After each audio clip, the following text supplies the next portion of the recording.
Oh shit, here we go again. Gee golly, Waffles, there's only 10 featured SSRs on this banner instead of 12 like usual, so I should summon, right? Nope. There's only 10 SSRs because 7 of them are god awful. Honestly, calling these bad would be kind of an understatement. Like, sometimes you guys know that I'll say a pool is bad because it can be obtained through a redstone, or maybe it's like a niche unit that you get on other banners, but these genuinely almost have no use. Like, this Trunks here was released in 2016 and still hasn't gotten a Dokkan Awakening. And I know some people talk about how bad this Piccolo is, which by the way is warranted, but at least he has a Dokkan Awakening, even if he still isn't that useful. And I mean, there are SRs that awaken into better units than these. This banner is an easy skip for non-whales. Red letters on the wall, written by the ghosts of your previous shafts, skip it. Granted, Teq Broly is amazing, but this is absolutely not the banner you should chase him on. However, if Broly is your favorite character, sure, okay, I'm not gonna stop you, but from a value perspective, this banner sucks a lot. Anyways, if you're new here, first welcome. My name is WafflesTheAsianYenbear, and in this series we take a good look at new banners and discuss the units, rates, and ultimately decide whether or not it's a good idea if we should summon. And I think it should be pretty obvious from that first bit, but I do not think highly of this banner at all. So this episode is going to be a little bit different. We're going to only take a look at the 3 good units since the other 7 are kind of non-factors, but we'll very briefly discuss them after. Then we'll talk stats and how likely you are to pull what you want, and finally we'll come to our conclusion. So first, the new Teq LR Broly. Yes, he is absolutely a beast. If you don't know, this new LR is a Resurrected Warriors category sub-leader with a nice ki +4 and attack and defense and HP plus 130%. He also boosts extreme tech ki by 4 plus another attack and defense plus 100%, and it's kinda nice to have another option for Resurrected Warriors as a leader, especially since that Angel Golden Frieza isn't really featured too often. Now this Broly has 2 super attacks. His 12 ki does colossal damage and lowers defense. His 18 ki is just a better version of that with mega colossal damage and greatly lowering defense. He boosts his own attack and defense by 90% when he launches a super attack, and he gets an extra boost on top of that of attack 50% when he does his ultra super attack. If you're facing 2 or more enemies, he does launch 1 additional super attack guaranteed. Now these supers are not AoE supers, so he probably isn't going to be replacing the physical Broly for the World Tournament anytime soon, but he does hit absolutely massive numbers. Now he does have a transformation starting on the 4th turn and an active skill, so let's start with the transformation. After transforming, his 12 ki super greatly lowers defense and his 18 ki massively lowers defense. His passive changes from 90% attack and defense when performing a super attack to 100%, and that additional 50% becomes 88%. If he's facing 1 enemy, he launches an additional attack that has a 25% chance to become a super attack, and if he's against 2 or more enemies, it's a guaranteed additional super attack. Then for his active skill, you can use it anytime after he's transformed. It'll give him ki plus 24 and 48% attack for that turn, so it's pretty great. And then as far as the animations go, he does have amazing super attacks. It looks just like the movie and they are all great. Now for categories, he's in the standard Broly categories: Resurrected Warriors, Pure Saiyans, Movie Bosses, Full Power, and Enhanced Transformation. And oddly enough, he does have the exact same link set as the STR LR Broly, so a lot of the good linking partners for the STR one will work for the Teq one as well. So all in all, this new Teq Broly is fantastic. So this is the time when I remind you that he's going to be in the general LR pool after this, so he'll be unfeatured on every banner with LRs, so this is not your only chance to grab him, far from it. But moving on, now we have AGL Broly, which, he is a monster. After his EZA, he's fantastic and I personally love using him. So after the EZA, this Broly becomes a Pure Saiyans category leader. He's not the best one, but he's okay.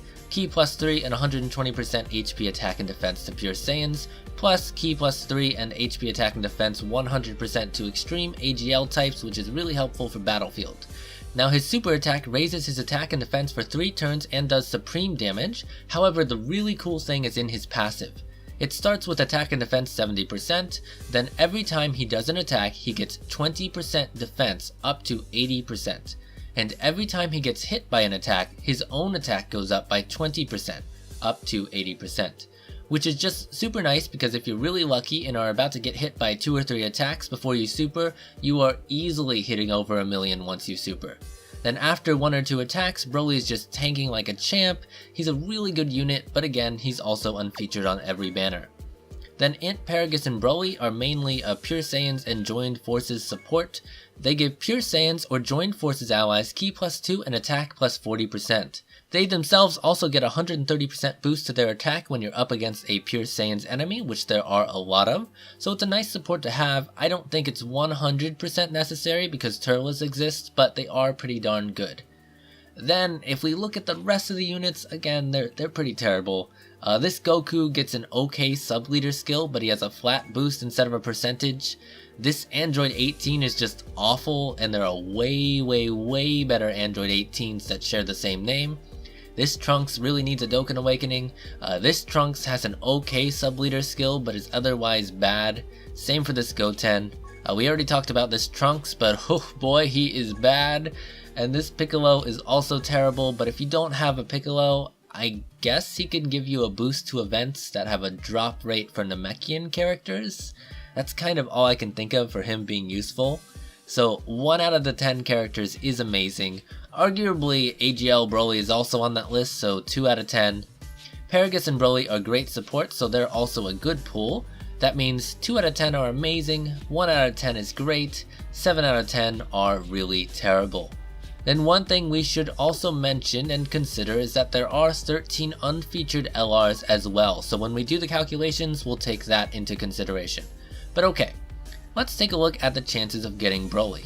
There are 10 featured cards and 190 unfeatured cards, SSRs by the way, in the pool. At the moment we're only interested in pulling Teq LR Broly or one of the unfeatured LRs. That's about 5% per multi for Broly and about 9% for any other LR. Now if we also want at least Teq LR Broly, AGL Broly, or Paragus, or any other LR, then that's about a 14% chance per multi for one of the 3 and still a 9% chance per multi for the LR. Now I do have a chart here from Zephyr Seja on Reddit for the rates as you do more and more multis. Now the numbers are a little bit off from what the summon rate calculator says, but it's pretty close. And something to remind those of you who came from other gacha games about is that there is no pity rate in this game. So this is just going to be the chance you'll pull Broly at some point in however many multis. The actual chance per multi is still about 5%. But if we look at the chart, it would take 14 multis, that's about 700 stones, to even have a coin flip's chance at getting this LR Broly. Now if we're considering the AGL Broly and the Int Paragus too, then it would take 5 multis to get above a 50% chance of pulling one of them.